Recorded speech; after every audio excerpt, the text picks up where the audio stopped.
Селям алейкум. В эфире АТР программа «Крымский вопрос». Это программа, в которой мы с нашими гостями будем говорить о Крыме, об актуальных проблемах Крыма и отвечать на важные для нынешнего Крыма вопросы. Сегодня у нас в гостях человек, которого, конечно, зрителям АТР не нужно представлять. Это председатель Меджлиса крымско-татарского народа Рифат Чубаров. Селям алейкум, Рифат. Хайрлах шамар. Я признаюсь, что специально позвал вас на эту программу чуть погодя после окончания Конгресса, потому что, как мне кажется, именно сейчас как бы произошло какой-то осадок вокруг этого всего опустился, и можно поговорить о том, что для вас оставил Конгресс в сухом остатке. То есть, как бы вот, если коротко сказать, как бы об этом написали в учебнике истории, об этом Конгрессе втором? Мне сейчас трудно предположить одним-двумя предложениями, как это будет в учебниках истории, но хочу сказать, что, и тут вы абсолютно правы, понадобилось некоторое время после Конгресса для того, чтобы и самому просто проанализировать всю нашу проделанную совместную работу вместе с 430 депутатами. И самое главное, посмотреть, какой резонанс и с какой стороны получил Конгресс. Буквально вот в эти дни я пришел к вам в студию, прервав работу со своими коллегами. Мы готовим документы, принятые Конгрессом, к подписанию. Готовим, в смысле, тождественные должны быть переводы на 3 языках. И я вижу то, что мы выполнили всю ту программу, которую наметили на этот Конгресс. Самое главное в той ситуации, когда наша земля оккупирована, когда наш народ находится в условиях, когда он свободно не может высказать свою волю, его представители это сделали. Мне кажется, это самый главный итог. Как вам кажется, вот справились ли со своей ролью те, которым российской властью было поручено дискредитировать Конгресс? Это началось еще до его начала. Это продолжалось в ходе Конгресса, заявление из уст вот этих людей, крымских татар, которые сейчас пытаются изображать из себя представителей народа. И это было несколько дней после Конгресса, когда они говорили, что на Конгресс никто не обратил внимания, что он не удался. Как вы считаете, справились ли они с своей задачей или они ее провалили? Если вы помните, буквально вот на следующий день, несколько месяцев назад, когда мы приняли решение о дате Конгресса, это было заседание в Анкаре, мы проводили совещание всех лидеров разных стран, и мы объявили дату Конгресса на 1-2 августа. Я тогда позволил себе предположить, что ФСБ будет максимально пытаться и скомпрометировать идею Конгресса, и помешать его проведению. Сегодня я признаюсь, что я немножко преувеличил их возможности или, может быть, их, в общем-то, интеллектуальный уровень.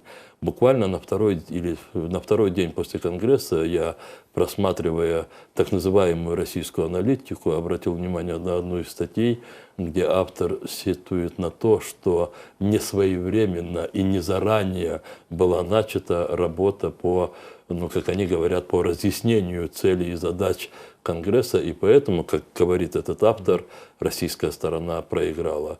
Я думаю, что в среде тех крымских, таких, знаете, исполнителей вот этих винтиков московских заказов, будь то Бальбек или Смирнов или Ильясов, сейчас по отношению к ним идут такие крутые разборки со стороны хозяев. То есть на какую оценку они сработали? Они сработали если школьной такой оценкой привычной, то они сработали на кол.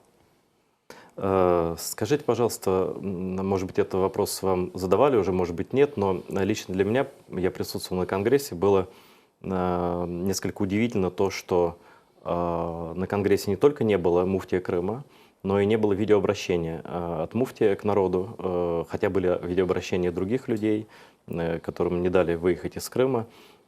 Они были приняты очень тепло на Конгрессе, но муфтия не было. Что случилось?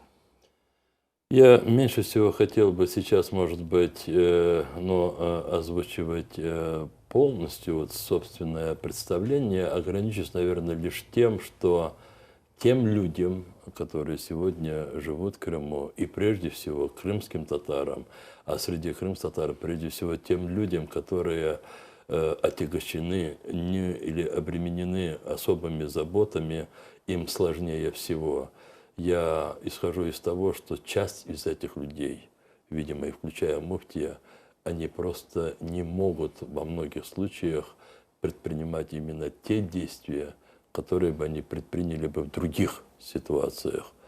Таковым сегодня является Крым со всеми прелестями оккупационного режима. Вы хотели бы сделать нечто, что отвечает вашей сути, но вы 100 раз взвешиваете, к чему это приведет не только по отношению к вам, но и по отношению, может быть, к тем людям, перед которыми вы ответственны. То есть вы не склонны критиковать муфтия за то, что он не прибыл на Конгресс? Я не есть возле них для того, чтобы иметь возможность оценить, насколько адекватно они, скажем так, оценивают те условия, сложившиеся вокруг них, чтобы принять именно это решение.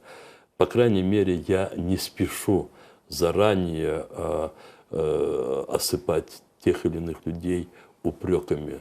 Мы должны исходить из того, какими мотивами они руководствовались. Но, разумеется, присутствие муфтия дало бы дополнительный оттенок Конгрессу. Хорошо, я вижу, вы очень дипломатично эту тему отражаете.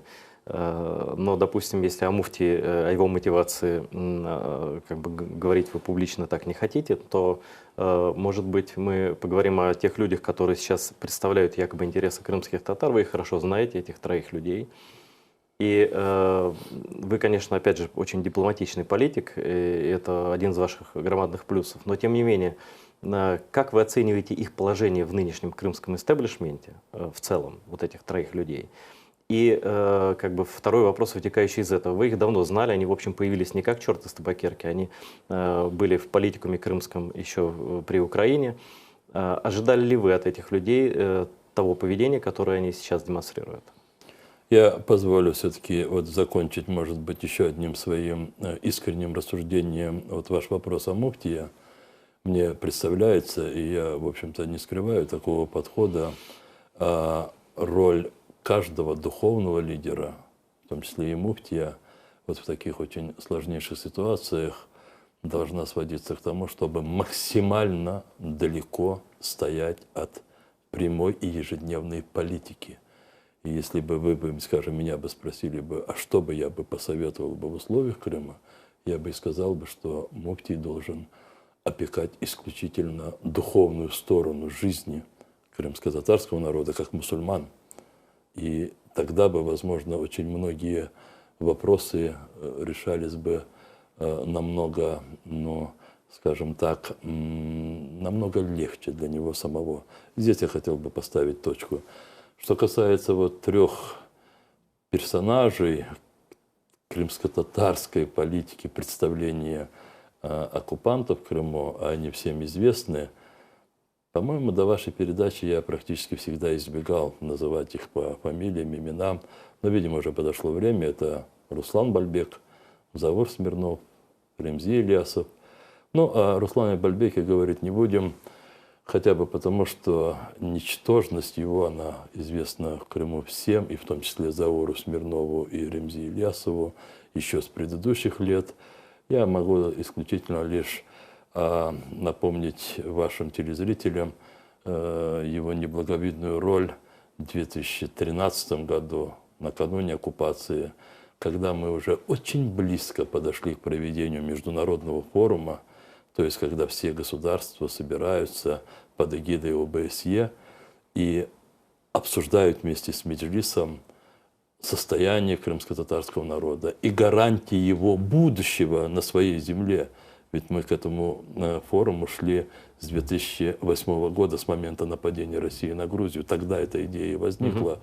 И Руслан Бальбек на встрече, с одной стороны, Могилев с командой, в числе которых был и Руслан Бальбек, с другой стороны, комиссар Европейского Союза Фюле, члены Меджлиса, и Руслан Бальбек сказал о том, что не надо Западу вмешиваться в эти внутренние То есть человек дела тогда Украины. предчувствовал уже, Я видимо. думаю, что человек и тогда выполнял то, что говорят его хозяева. А сегодня у него просто другие хозяева. Его подобрали другие. Сложнее мне говорить по поводу Заура Смирнова и Ремзи Ильясова, поскольку и тот, и другой долгое время на разных уровнях были функционерами нашей выборной системы, но им доверяли, их избирали. Одного председателем регионального меджлиса, другой длительное время был членом меджлиса крымтарского народа, был заместителем председателя. Конечно, те метаморфозы, которые с ними случились, они в определенной мере покоробили чувства очень многих людей, которые им доверяли.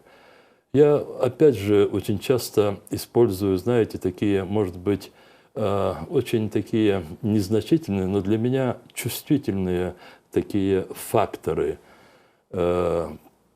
Есть люди, которые считали себя такими людьми, которые разделяли подходы, скажем, Ремзи Ильясова и не совсем, может быть, разделяли тот стиль, который мне присущ. Это нормально, это в каждой команде так бывает. Люди тянутся к тому или иному руководителю, иногда к разным руководителям. Вот после того, что начал, скажем, собой демонстрировать Ремзи, начиная уже где-то после мая 2014 года, значительная часть тех людей, которые были рядом с ним, они немедленно вступили со мной в контакт для того, чтобы просто извиниться за то, что они ранее не предполагали, что такое может быть развитие событий. Я не хотел бы на этом акцентировать внимание, но когда от человека уходят его близкие люди, это говорит о том, что этот человек совершил как минимум нечто такое непонятное. Но вы не предполагали тогда, до аннексии Крыма, что такое может случиться? Если честно говорить, я больше доверял Зауру Смирнову, и очень многие контакты, которые происходили уже первые дни оккупации, я поручал непосредственно ему. Если честно говорить, я Ремзи не доверял, но Зауру я доверял больше. Кто из них сейчас больше прорывается вперед к услужению оккупантам, уже пусть судят люди. Да, есть такое ощущение, что, знаете, это такая ситуация, когда люди бегут впереди паровоза немножко. Да? Мне кажется, что они даже больше говорят, чем от них требуется. Они пытаются быть более лояльными, чем нужно. Недаром вот даже по Конгрессу, ведь Аксенов не высказывался вообще по Конгрессу, по-моему, ничего, или сказал 2 слова. Ну а зачем ему высказываться, если они исходят из того, что когда как бы их, то есть свои, высказываются против своих, это должно быть больнее. Я, знаете, все равно, тем не менее, хотел бы, может быть, вот то, что я сейчас говорил, действительно, я думаю, что впервые люди имеют возможность слушать меня в таких резких оценках. Я хотел бы еще немножко добавить то, что мы ведь сейчас говорим о конкретных людях и о границах их поведения. Но мы не говорим, в общем-то, о тех возможных формах их поведения, которые возможны в Крыму. Мне не хотелось бы, чтобы у людей, которые нас слушают и смотрят, создалось впечатление, что кто-то думает, что все, кто там, это есть плохие люди. Я поэтому хочу повторить, что все, кто сегодня живет в Крыму, все, кто живет в Крыму и сохранил достоинство, это герои. Вот как раз к этой теме я хотел прийти.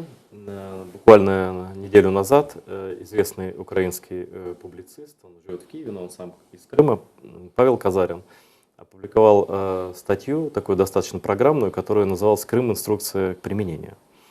И в ней он поставил как раз вот те вопросы морально-этические, и в том числе и правовые, касающиеся жизни на территории Крыма вот в данный момент. На ваш взгляд, пусть пока нет законодательных каких-то актов, но с моральной точки зрения, что является для вас допустимым для человека, крымского татарина и гражданина Украины, который живет сейчас в Крыму, а что является уже той красной чертой, перейдя через которую человек теряет свой моральный облик и, может быть, даже и переходит какие-то правовые границы? Где вот это поведение достойное человека и где поведение, которое уже является для вас неприемлемым? Очень большой, и это длительный, может быть, не одного раза разговор, потому что если бы мы могли бы ограничиться исключительно моральными оценками, и после этого, скажем так, поведение людей не вызывало бы еще какие-то юридические правовые оценки, возможно, мы бы сейчас просто обсудили бы, изложили наши подходы. С моей точки зрения,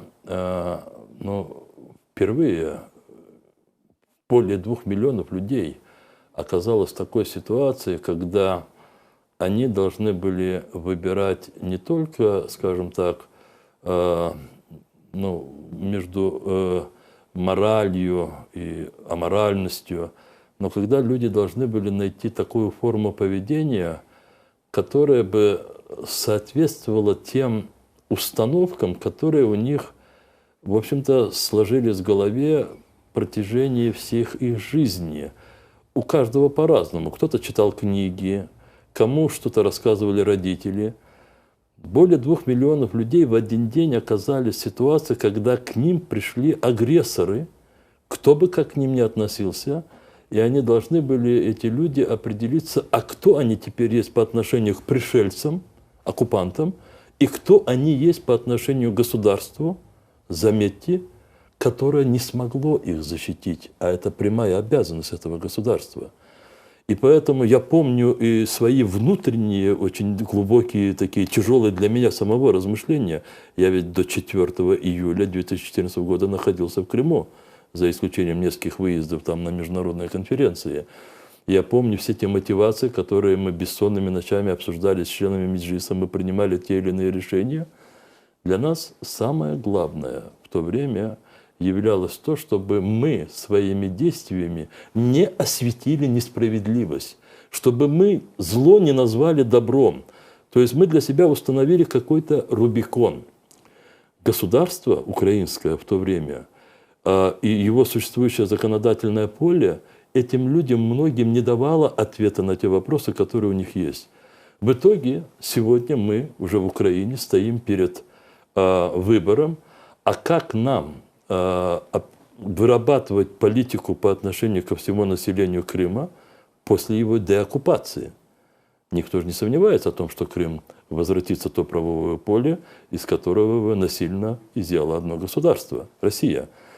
И вот в этой части, то, что писал Казарин, я внимательно читал его статью, вообще я должен похвалить этого автора, это один из самых думающих крымских, кстати, да, авторов. это очень системный автор. Да, такой, очень да. системный, и он гуманитарий, по сути, хотя иногда ставит очень неудобные вопросы. Мы после этого имели некоторые размышления с юристами, с заместителем министра юстиции, с заместителем прокурора Автономной Республики Крым. Мы сейчас на пути наработки специального такого, может быть, развития законодательного поля Украины, которое бы позволило нам очень четко продемонстрировать отношение Украины как государства к своим гражданам, оказавшимся в оккупации. Проще говоря, я лично исхожу из того, что предателями с точки зрения измены своему государству в Крыму является небольшая прослойка людей, которые стали проводниками агрессии буквально с первых минут, которые помогали оккупировать Крым и которые впоследствии стали служить оккупантами в той или иной роли. Несомненно, для меня эти люди, которые предали государство, и они должны нести ответственность. Именно юридически. Юридически, да, и в криминальном таком выражении. Предательство Родины. Зрада державным интересам, да, и измена государственным интересам, да. Эти люди, тем более, должны нести ответственность те, которые по своему долгу и форме и деятельности обязаны были защищать государство при возникновении таких опасностей. Это офицеры вооруженных сил, это милиция, это прокуратура. Все, что касается других людей, мы здесь должны найти такие формы, чтобы люди, возвращаясь в нормальную жизнь в рамках украинского государства, они не подвергались новым испытаниям. Для меня это очень важно. Вот где тот Рубикон, перейдя который человек становится тем, о ком вы говорили? Кем можно быть вот сейчас в Крыму для крымского татарина, чтобы не переходить эту границу? И кем нельзя быть? Мы же не решаем задачи, знаете, впервые в истории человечества. Даже в истории нашего народа, когда выселили весь народ, я повторюсь, но об этом все знают, выселили несправедливо, незаконно, преступно. Но в то же время внутри выселенных пытались дополнительно наказать людей, которые с точки зрения советских органов безопасности, они, ну, скажем так, вели деятельность на стороне фашистских оккупантов. Ну, скажем, судили дикторов Крымского радио. Ну или сотрудников газет. Например, сотрудников газет. Корректоров даже. Да. Судили железнодорожника, который чинил пути на железнодорожном вокзале Симферополя, потому что он, видите ли, работал на оккупантов. Здесь можно много говорить о той границе, но лучше это выписывать законами. Потому что здесь надо будет находить очень много таких неординарных путей. Скажем, нельзя только вот взять, допустим, категорию работников. Что делать с директором школы, который единственный общепризнанный воспитатель, наставник был в этом селе? Он учил 30 лет детей, но ему пришлось поменять флаг, один портрет поменять на другое и взять все иные там программы, которые разработаны в Москве. Это один подход должен быть. Что делать, я не знаю, с головой сельского совета, которого свои же жители попросили избраться уже в новых условиях, потому что они не видели, не хотели другого. Но опять же, что делать с прокурором, неважно, сотрудником просто, или милиционером, который вопреки присяге воинской... Там речь идет о присяге, я понимаю, это другое дело. Там, где есть присяга, там, мне кажется, вопросы очевидны. Но там, где нет присяги, видите, я вначале сказал, я долго об этом говорю, мы должны будем принимать во внимание то, что государство не смогло защитить своих граждан. Для меня это отправная точка. Ну и поэтому оно должно относиться с пониманием к людям, которые... С пониманием. Я знаю, что моя точка зрения находит критику и говорят о том, что да, государство не смогло, но это не означает о том, что люди могли выступать против этого государства. Замечу, что целый месяц с момента вторжения российских войск, будем считать 27-го, как только появились зеленые человечки, до конца марта, уже после референдума, многие люди были в ожидании, что делать. И те, кто сразу с первых минут или часов пошел на прямое услужение к оккупантам, этих людей сотни, но не тысячи и десятки тысяч. То есть в целом вы считаете, что такой большой проблемы с этим не существует, и в принципе... Нет, проблема есть. Проблема в том, что мы должны как можно быстрее дать очень четкий сигнал ко всем людям. И к тем, кто предал, и к тем, кого мы считаем, что они не предали. Недавно стало известно, Верховный суд изменил решение о мере пресечения Ахтему Чийгозу и сократил ее до 19 августа содержания под стражей. У меня возникли вопросы, поэтому я не понимаю, с чем это связано. У вас есть какие-то версии, почему так поступило российское правосудие, которое, в общем, не склонно ни к каким таким смягчающим действиям?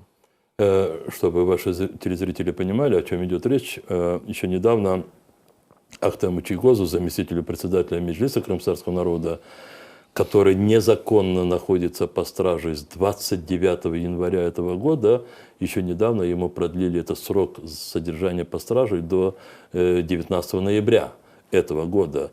И вот вчерашний суд действительно этот срок, он его сократил до 19 августа. Что это за сигнал? У меня есть несколько объяснений, некоторые из них я, к сожалению, не смогу озвучить.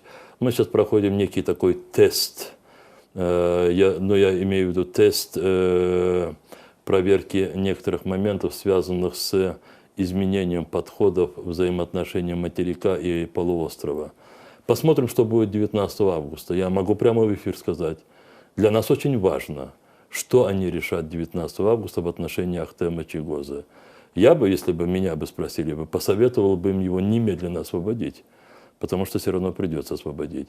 Я бы призвал бы всех тех, кто имеет отношение вообще к незаконным действиям, а, проще говоря, репрессиям и дискриминациям людей в Крыму, и прежде всего крымтатар, как можно быстрее просто отойти от такого своего поведения, потому что все это фиксируется, и за все это придется отвечать. Все-таки я уверен, что сейчас нас смотрят все крымские татары, которые живут в Крыму. Мы это увидим по реакции, особенно всяких няш, мяш и иных личностей в Крыму. Что бы вы сказали, вот глядя сейчас в камеру и обращаясь к крымским татарам, к людям, которые вас выбрали главой Меджлиса и которые продолжают, как вы говорите, в подавляющем большинстве поддерживать Меджлис, и я это точно знаю, этих действительно людей, которые пошли на работу к нынешней власти, их очень немного, а большинство людей все-таки ориентируются на ваше мнение, и они сейчас молчат. То есть как бы проблема в том, что сейчас многие даже в Украине говорят, что а что из Крыма не слышно голосов? А что там думают себе крымские татары? Я таким людям отвечаю, что попробовали бы вы высказаться там. Хорошо быть смелым здесь. Здесь тоже в Украине достаточно людей, которые говорят, а что там, о крымских татар ничего не слышно. Но вы общаетесь активно в Фейсбуке, вы получаете письма, вы реагируете на все очень оперативно. В этом плане вы очень открытый политик. Во-первых, какую реакцию после Конгресса вы получили от крымских татар, живущих в Крыму? И во-вторых, какие бы слова вы хотели сказать крымским татарам, которые решили не уезжать, решили оставаться? Как им себя вести, как дальше жить, на что надеяться? Я просто сперва сделаю, может быть, замечание о том, что люди не молчат, люди разговаривают, они разговаривают внутри себя. Это очень важный разговор. Люди разговаривают с очень близкими людьми. Но вы правы в том, что когда собирается уже некоторая группа людей, люди, как правило, соблюдают осторожность. Такое сейчас время в Крыму. Это первое. Второе, я повторю то, что мне люди сами говорят тогда, когда они или приезжают здесь, в Киеве, или мы встречаемся в других регионах, в других странах. То, что я получаю в письмах, я просто это озвучиваю. Люди говорят, мы пока едины, мы действительно непобедимы. Может быть, люди не так пафосно говорят, но люди очень хорошо понимают цену единства. И поэтому я просто хочу их поблагодарить за это. Поверьте мне, и пусть ваши зрители это просто знают, практически все крымские татары одного мнения. Оно у них там сидит. Они сохраняют достоинство. Вот достоинство надо сохранить до конца. И надо жить на своей земле. Мне очень тяжело это говорить самому, который вне Крыма. Но эти люди, находясь там, они сохраняют Родину. Они герои. Понимаете, сейчас главная идея вот в российских СМИ такая, что в крымско-татарском сообществе произошел раскол, что значит, большая часть крымских татар теперь поддерживает новую власть в Крыму, а Меджлис, и Чубаров, и Джемилев, и же с ними, это такие ренегаты, иммигранты. Появилась такая присказка, что она везде повторяется. Я ее очень хорошо заметил, что судьбы крымских татар должны решаться в Крыму. Это повторяется как мантра такая. А вы, это иммиграция, это такая белая иммиграция, которая ничего не решает. А вот эти ребята, они там защищают интересы крымских татар, находясь в Крыму. На ваш взгляд, существует ли в реальности этот раскол? И за эти 1,5 года многие ли крымские татары, на ваш взгляд, смирились с тем положением дел, которое сейчас в Крыму, и утратили надежду на украинское государство? Или нет такого? Вы знаете, раскола, который бы угрожал целостной крымско-татарской нации, нет сегодня, как не было и раньше. Но и сегодня, так и раньше, всегда были люди или силы, которые пытались внушить, прежде всего, самим крымским татарам такую мысль. И крымские татары – это нация, которая имеет колоссальный политический опыт, который выкристаллизовался в годы СССР. Это не есть наше, может быть, преимущество по отношению к другим нациям. Это наше несчастье. Мы жили десятилетиями в изгнании, но мы приобрели этот опыт. И мы очень быстро, я бы сказал, очень легко определяем, кто друг и кто враг. Мы действительно исходим из того, что все проблемы Крыма и крымских татар и всех других людей, которые живут в Крыму, должны решаться в Крыму. И поэтому мы против тех, кто туда пришел с оружием, за нас решать эту проблему. И поэтому, если кто-то из крымских татар повторяет эту мысль, но с точки зрения интересов оккупантов, то, конечно, они просто в этой ситуации должны осознавать, что они служат пришельцам, а сами в их руках являются просто марионетками. Наши крымские татары, всех тех, кто служит, даже при том, что, может быть, при встрече не дают, явно так не демонстрируют это, каждый знает цену друг друга. В нации, которой всего 300-320 тысяч людей, практически каждый знает друг друга. И каждый знает свою цену. Но в этом, видимо, и сила крымских татар, что, в общем-то, никуда не спрячешься и, И свои действия и слова не скроешь. И в этом слабость тех, кто думает, что так легко манипулировать крымскими татарами. Но это иллюзии, многие живы в России. Там многим казалось, наверное, что крымско-татарский вопрос настолько легко решается. Но потом, видимо, поняли, что это не так уж легко, и начали заниматься фейками, созданиями вот этих фейковых организаций, которые там как будто по указке одними и теми же словами там проклинают Меджлис, вас, Джемилева и так далее. В общем-то, я думаю, что осознание того, что решить этот вопрос по-настоящему не удается, и, может быть, и желания нет, но создавать фейки, такую картинку для россиян, эта власть научилась, но, конечно, у крымских татар иммунитет на это дело очень сильный, хотя в остальной России, насколько я знаю, многие удивляются. Посмотрите, у нас по телевизору показывают, там нет проблем с крымскими татарами. После чего я им начинаю приводить примеры про аресты, про обыски, про вот эти все репрессии. И, конечно, люди сильно удивляются, потому что информации из Крыма нет.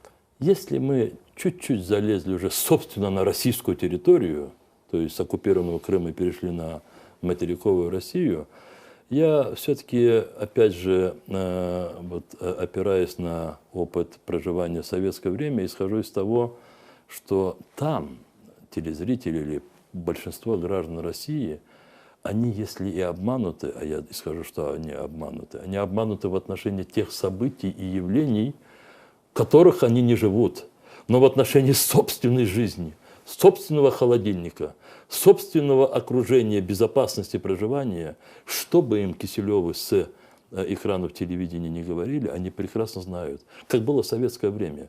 И в один прекрасный день все это рухнет, потому что все то, что говорится с российского телевидения, это есть ложь. И это рухнет моментально. Тот момент, когда никто этого даже ожидать не будет и не предвидит. Так всегда бывало в истории России, так будет и сейчас. Рифат ага, еще одну актуальную тему хотелось бы затронуть. Это тема законопроекта, который был внесен на рассмотрение Верховной Рады. Это законопроект внесен народным депутатом Николаем Княжицким. И вы о нем написали, что вы его полностью поддержите, закон о признании геноцида крымских татар. Расскажите, пожалуйста, зрителям ЭТР об этом законе, что он предполагает и насколько велика вероятность его принятия. Я сегодня в Фейсбуке выразил удовлетворение тем, что призывы последнего времени, которые были со стороны крымстатар и есть, как скажем, на заседании Конгресса 1-2 августа в обращении к украинскому государству и украинскому народу, этот вопрос также был включен. Я удовлетворен тем, что эти призывы наконец-то находят понимание и отражение, собственно, в украинском социуме. И то, что этот законопроект подготовил Николай Княжицкий, да, не крымские татары, а именно коллега, украинцы. Я знаю, что он просто опередил некоторых других украинских депутатов, поверьте мне, это я знаю. Я просто в этом вижу просто колоссальную, знаете, колоссальную демонстрацию того, что очень многое в украинском обществе меняется, и в том числе в отношении крымских татар. То, что это постановление будет принято, у меня сомнений нет. Сложнее будет, когда мы будем рассматривать изменения Конституции Украины, когда будем рассматривать закон о статусе крымского народа как коренного народа Украины. Некоторые, в том числе из наших соотечественников, спрашивают, а надо ли это сейчас делать? Что нам это даст, например, и насколько это сейчас необходимо? И некоторые просто спрашивают, мы что, будем их коллекционировать, эти постановления? Я хочу сказать, что значимости того этапа, который мы называем деоккупацией, все то, что мы сегодня делаем, это все архиважно. Мы сегодня готовим правовую, политическую основу для дальнейших шагов по развитию свободного Крыма, Крыма, который возвратится в состав Украины. Мы сегодня уже закладываем основы для необратимости тех, или необратимости появления тех принципов, о которых говорили 23 года, но нас не слышали. И последний вопрос. Как, на ваш взгляд, вот сейчас, по прошествии уже 1,5 лет после аннексии, украинская власть понимает сейчас, что делать с Крымом, а у нее есть какая-то осознанная политика и понимание ситуации в Крыму, чего до этого не наблюдалось, ни одного закона не принято было за этот год?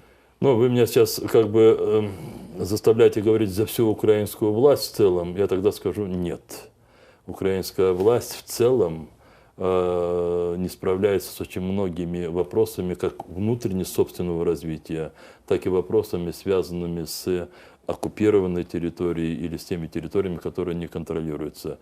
Но очень важно то, что ведущие политики, включая президента, они размышляют об этих вопросах. А размышление – это уже путь к тому пониманию. Спасибо нашему сегодняшнему гостю Рифату Чубарову, председателю Меджлиса крымско-татарского народа, который пришел в студию программы «Крымский вопрос». Это политик-реалист, который не строит никаких иллюзий, но тем приятнее было услышать от него, что все-таки, на его взгляд, в отношении Крыма процессы в Украине сдвинулись с мертвой точки, и будем надеяться, что... Но мы будем и следить за этим, и постоянно спрашивать у вас, как идут дела. Это была программа «Крымский вопрос». Встретимся через неделю.